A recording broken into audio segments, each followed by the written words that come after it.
حالة العصيان المدني ووقوع عشرات الجرحى خلال الأحداث التي أعقبت النطق بالحكم في قضية استاد بورسعيد. كما أكد قنديل أنه لا يوجد أحد فوق القانون.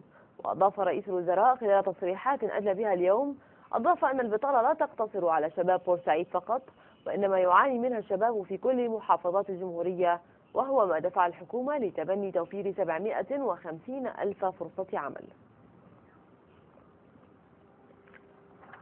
في اليوم السابع من الاحتجاجات التي تشهدها محافظة بورسعيد، أغلق مئات من أعضاء ألتراس النادي المصري الطريق الرئيس بين بورسعيد والإسماعيلية والقاهرة، كما منعوا دخول سيارات شحن المواد الغذائية والبترول والسولار، وأغلقوا منفذ الرسم الجمركي، وتعطلت حركة سفر سيارات النقل العام بين بورسعيد والمحافظات.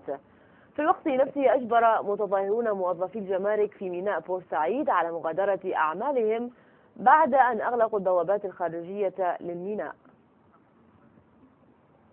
وانضم إلينا من بورسعيد الصحفي أحمد الجمال. إذن أحمد، كيف تبدو بورسعيد بشكل عام اليوم؟ تفضل.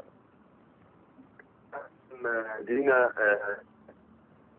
نقول أنه وصل إلينا خبر في إطار التصعيد في عملية العصيان المدني، حيث منعت منذ قليل رابطة مشجعي النادي المصري وشباب الألتراس طلبت كلية الشرطة في بورسعيد من السفر لأداء امتحانات الأكاديمية، بعدما استقلوا أتوبيسا وميكروباصا خاصا بهم من أمام مسجد الشاطئ بحي العرب في بورسعيد، في تصعيد جديد لما وصفوه بالعصيان المدني لحين تحقيق مطالب أهالي المدينة وأهالي ضحايا واقعة 26 يناير في بورسعيد.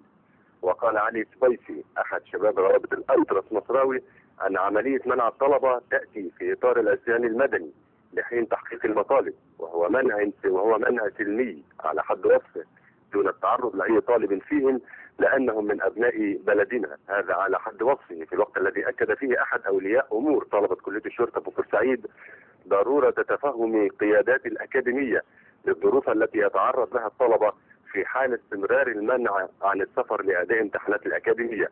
وبهذا التصعيد لا يأخذ العصيان المدني في بورسعيد شكلا جديدا في حدة التأزم، هذا على المستوى الميداني خارج المواني. أما بالنسبة لميناء بورسعيد فقد صرح لنا اللواء أحمد شرف رئيس مواني بورسعيد